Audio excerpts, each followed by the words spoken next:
Alright, what's going on, everybody? Back with another video today. And today, something different. I'm going to show you my method, and I think a slightly easier way to reinstall a benchmade pivot. So you take the pivot out, clean the blade, polish your washers, whatever you're going to do. And if you have a benchmade and you've done that, you know these things can be a pain in the ass to put back in. So I'm going to put my money where my mouth is, uninstall this one, and then reinstall it on camera here in ideally a short amount of time. So let's go ahead and get started here.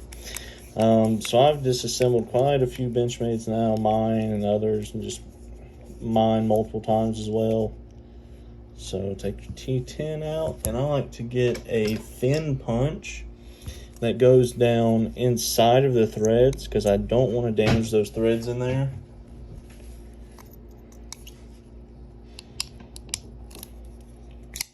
Sometimes it can be a little difficult. I like to pull the axis lock and pull the axis lock back and just pop it out there. Boom. It's enough where that comes out, and we'll remove it completely. And there you go. And I actually just reassembled this one the other night. I did a little polish job on the washers. Let me show you what they look like real quick.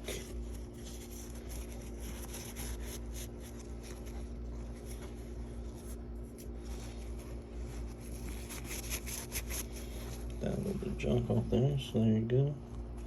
Let me get my light right. I always forget to move my light. There we go.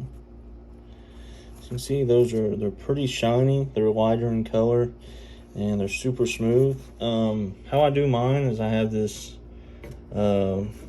older knife sharpening block. As you can see, it's not very good now. I didn't know what I was doing back then, but it's got the 1000 grit side, and I use that and rub them along on the 1000 grit. Then I put 2000 grit sandpaper on top of that block and use it. Take it apart here. Alright, so the way I do this is take your pivot. I'll try to get everything I can on camera here. You want to find which way your D shape's facing. On this one, the flat part goes forward. So you want to get it started in there. See, it'll push through. And then you want to push it in just enough to where there's a tiny bit, so you can see it, there's a tiny bit poking through. Yeah, so you can see there's a tiny bit poking through. And then what you're going to do is you're going to take your first washer,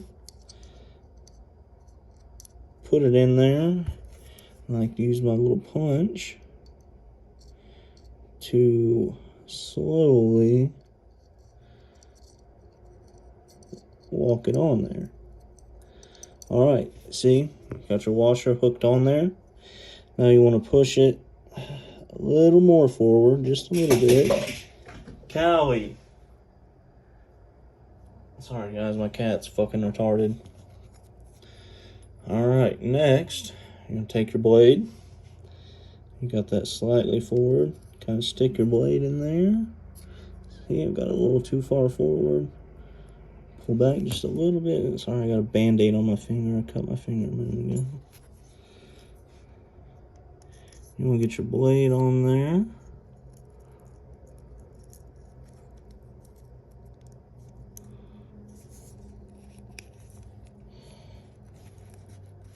You want to wiggle it just a little bit. Sorry, it's hard to, I'm going to have to do it not looking through the camera. Boom, okay. And you line your blade up, pull the axis lock back a little, and you push it through more. Well, now you're holding the blade. Next, and this is the most difficult part of it, you set your washer on there. You want to push it in. You see there's a little bit of a slit. I can try to pull it through here.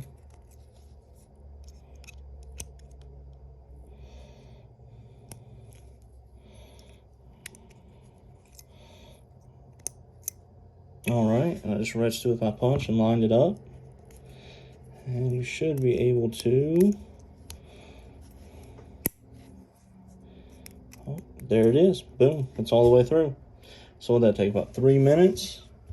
Now, throw my screw back in.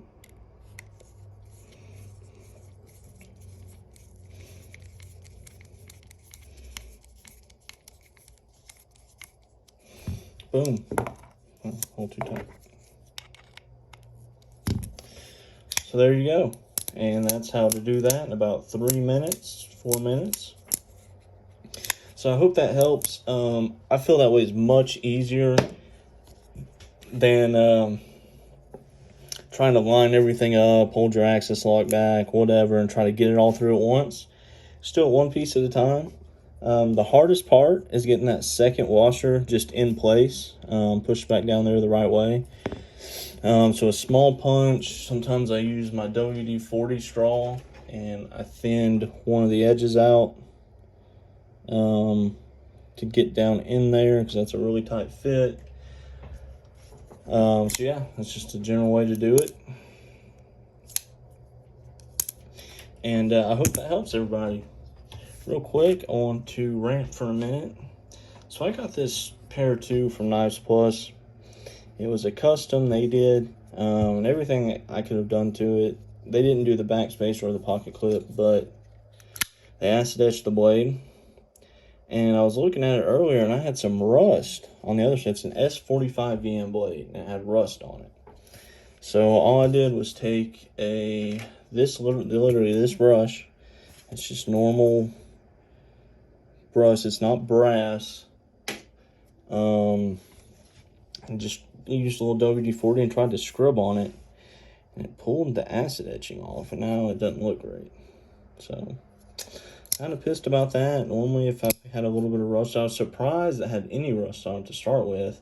I've never used this knife in the field. It stayed in a drawer with other knives, dry, clean, and it had some rust right here.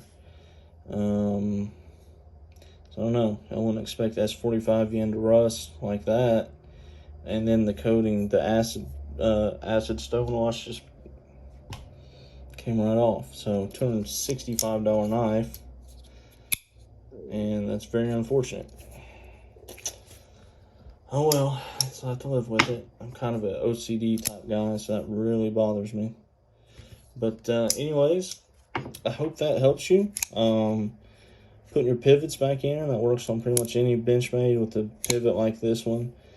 Just take your time, be patient. That's the biggest thing. If you mess up, it's all right. Just start again. Yeah, get it set in there first. Put a tiny bit through. Get your washer on there. Then get your blade through. Get it lined up and push it through the blade. Then do your last washer. Now, once you get your last washer in place, you might have to just fidget with things just a tiny bit, but generally it pops right through there. So I hope this helps somebody, and I appreciate y'all watching.